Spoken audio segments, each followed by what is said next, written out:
friend of mine just told me to go fishing with him, and I think I'm going to. It is 63 degrees outside, which is like perfect. In Illinois, I've never really fished this early, but I can tell you one thing though. I'm certainly always ready to go. I just left my house. I'm headed over to my friend's house. It's in the same location or in the same like area in the suburbs in which I live in that I'm going. It's like, I don't know, driving like half an hour away from my house to go fish in 60-degree weather. Now in Illinois, obviously I don't get to fish as often as I would, which is why I would totally move to a warmer place. If Judith was willing to move, I would have been out of here a long time ago. I would have gone either to Texas or California, to a place where I can fish year round. Any other season of the year, I can pretty much do whatever I want, whenever I want to, except for in the winter. And that kind of bothers me a little bit. The fact that I can't do what I love to do, or the other thing that I love to do, any time that I want to, is a bit of a problem for me, which is why I would move to like somewhere down south, Orlando, Texas, or somewhere in those areas. Judith is not down to move. Like, she wouldn't move, but I totally would. Anyway, we're coming up to this little pond. We're pond hopping today, boys. All my fishermen out there, you guys know the deal? I appreciate you.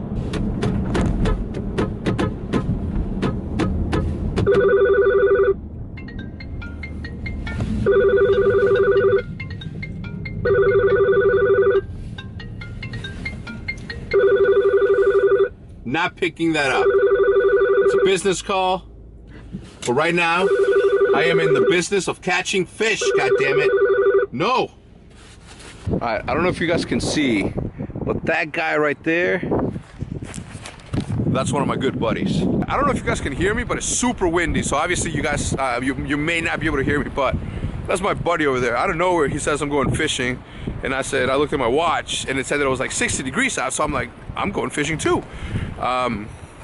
Once you get out here, it's super windy, it's gonna be hard. The reason that I'm using what I'm using today, if you guys are a fisherman, is because in Illinois, the spinnerbait in small ponds do really, really good, especially in cloudy conditions like this. That's why I'm using the white spinnerbait with gold and silver.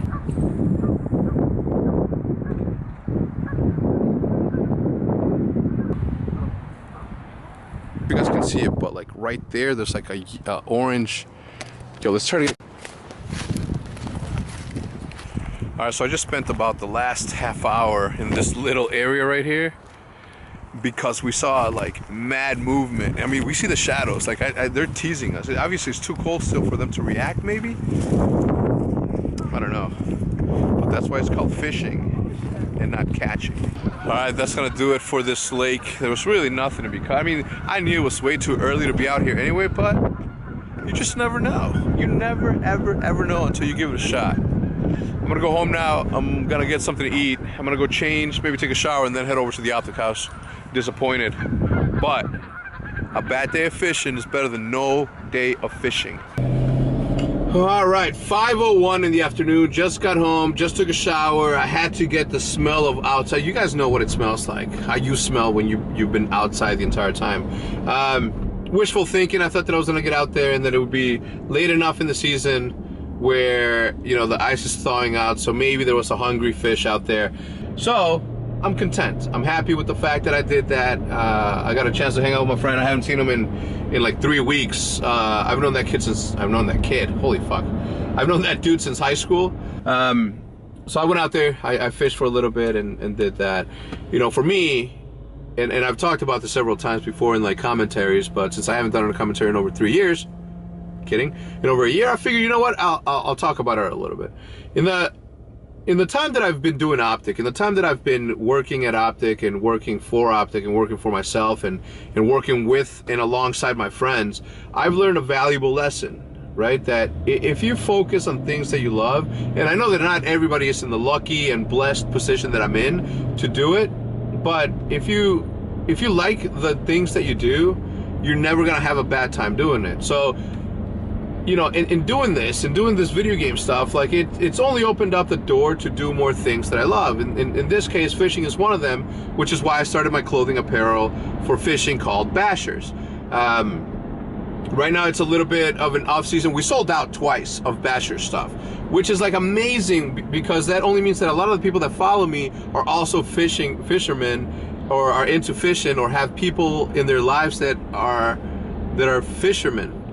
And for me, that's amazing, right? Because that's another part of my life that I get to share with you guys. If I had my choice and I could do 3 things in life for a living, I'm already doing one of them. If I can fish, to add that on top of it, that's gonna be awesome. And I intend on doing that. I intend on competing in fishing at some point or another. The other thing that I want to do is I want to paint more. I want to be more of an artist. I want to get back to what I used to love throughout my high school years and into my mid-20s. You know, art for me was was an everyday thing, and it wasn't until, you know, video games. Well, actually, if I put it into the correct timeline, it wasn't until poker came in my life, or you know, Texas No Limit Hold'em came into my life, that I stopped painting regularly, because I was solely focused on being good at poker. I did that for about a year and a half, and then that's when I discovered Call of Duty, and then Call of Duty just took my life into this heaven-like place that is the present. But I know that I owe it to myself to continue to push and strive to do things that I want to do, because I have a passion for it. You know, which brings me to another point. Yesterday we announced that I was going to be helping out Deserto and partnering with them. It's not an Optic partnership as much as it is a personal partnership, but Optic will be, you know, sort of working hand in hand with them. Since I started Optic Intel, all right, let me start from the beginning as to why I started Optic Intel.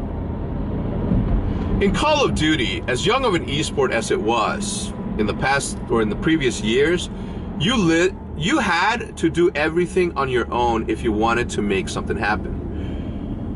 News would drop that this agency partnered with this League of Legends team, or this agency partnered with this Counter-Strike team, and nobody was coming into the space and helping us out, right? Nobody was coming into the space and helping our brands out. So what did I do? I went out, I found somebody that was in the marketing space. You know, we talked about several things. We put a vision in front of certain people, and then boom, RevXP happened. It's a marketing agency for brands that are trying to work in the esports scene. The reason that I don't talk about RevXP as much, or why I didn't make a big deal out of it, and you know, I was on the Chicago Business Journal. I was, you know, Forbes talked about it, ESPN talked about it. A lot of people talked about it, but me personally, I kept my head low when all those announcements were happening, and simply because at that point we didn't really have anything to announce. The partnership was one thing, right? But to make it work, you know, people can create a million things, okay? But until those things work, there's really no point in talking about them, right? I know what I was doing behind closed doors. I know what I was doing behind the scenes. So I knew that at one point or another, March 16th is when we were going to be able to be proud of, or not that I'm not proud already, but we were going to be able to, I was going to be able to talk loudly about RevXP. Okay, because we are bringing in a major player into the Call of Duty space, and that to me was like one of the most proudest moments of my life, because I knew that if we did it on our own, we would make it happen, right? We've had little support from Activision, right? Aside from like David Vonderhaar and maybe Sledgehammer, like we really didn't have. And I mean, David Vonderhaar obviously was the driving force, right? And some people behind closed, I don't know if they want me to name their names, but you know, everybody knows that David was like one of the main dudes that really sat down, put his ear to the ground, and listened to us and what we were doing, and he helped, right? But there's a 2-year interim from where we don't see him, unfortunately. So, you know, in the way that MLG created the league, the way that UMG created itself, we needed to create this, like, we did it all on our own, is what I'm trying to say. So the way that Optic Intel happened, as I digressed and went into this tangent, the way that Optic Intel happened was that I saw that there was this opportunity for the news to be delivered a certain way, a different way. websites with articles and all that. That's awesome, right? I read them constantly, but there was something missing in video form that was not being made, right? Sitting there and having a podcast or sitting there and talking about Call of Duty is one thing. Creating entertaining content that delivers a message or delivers the news is what pretty much drove me to create Optic Intel. When that happened, I talked to Hitch. Hitch wanted to create something else. Hitch wanted to do I don't even remember how it happened, but I told him, look, I have this idea for Optic Intel. This is what we want to do, and you can create the content. You can be like the person that drives that content and whatever. We'll bounce ideas off each other. In this time, there was other news sites that was happening. Like Deserto's been around for a while, but there's other news sites that was not really doing it the way that I envisioned, the news to be, right? The news and pieces of interest. So I decided, let's create Optic Intel, because I have this specific vision of how I think it's gonna look. And then through that, we started to see this change in the way that content was being, one, consumed, two, delivered. So the whole vision thing came to be, and Hitch no longer had time to do Optic Intel.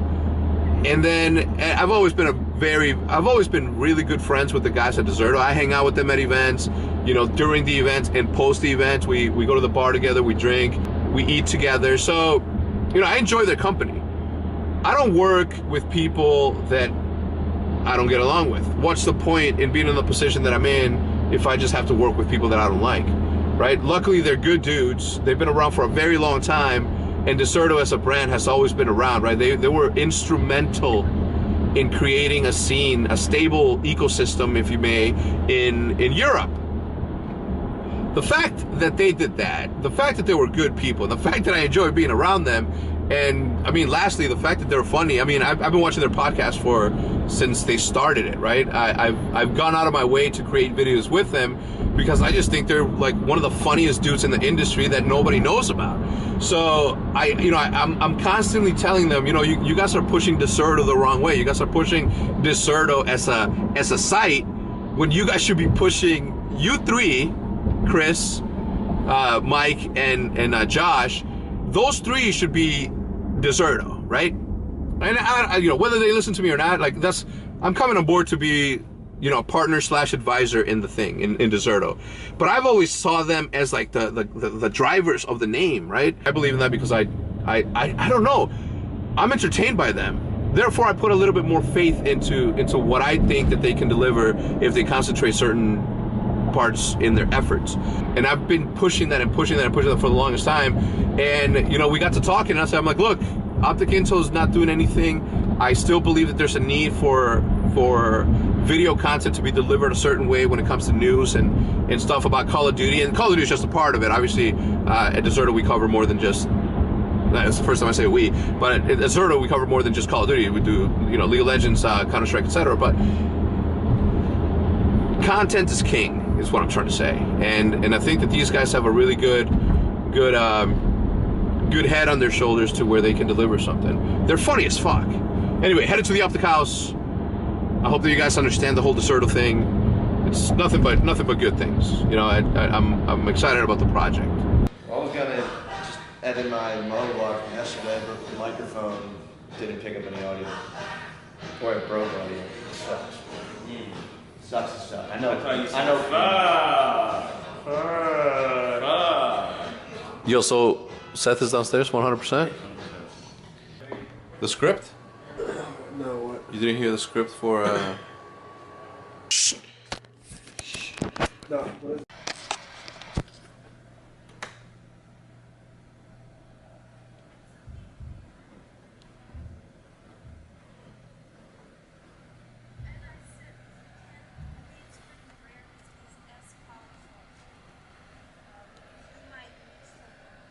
It's like 6:10. I don't know what time they went to bed, but I don't care how early or how late I go to bed. I'm always waking up before 7:30, at least 9. Before noon, 100%. It's 6:10 p.m. Film my interview for Vision, and then I hear, man, it smells like sex in here. Oh. So it is now 7:14, and we've been sitting in this room for some odd reason for the last 45 minutes. Door closed. More than a team. Oh my god. The fuck are you watching?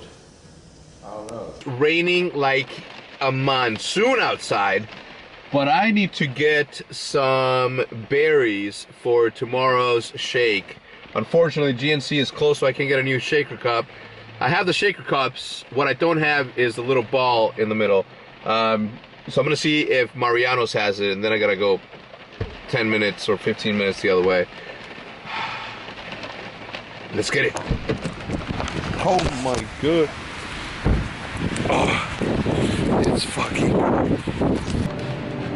I decided to go with frozen berries instead of just regular berries. That way I don't have to add ice to it and it'll be still pretty cold. So Leo just won the Oscar, finally. Now, did he deserve to win it? Yes. For this movie? I don't know. I haven't seen The Revenant yet.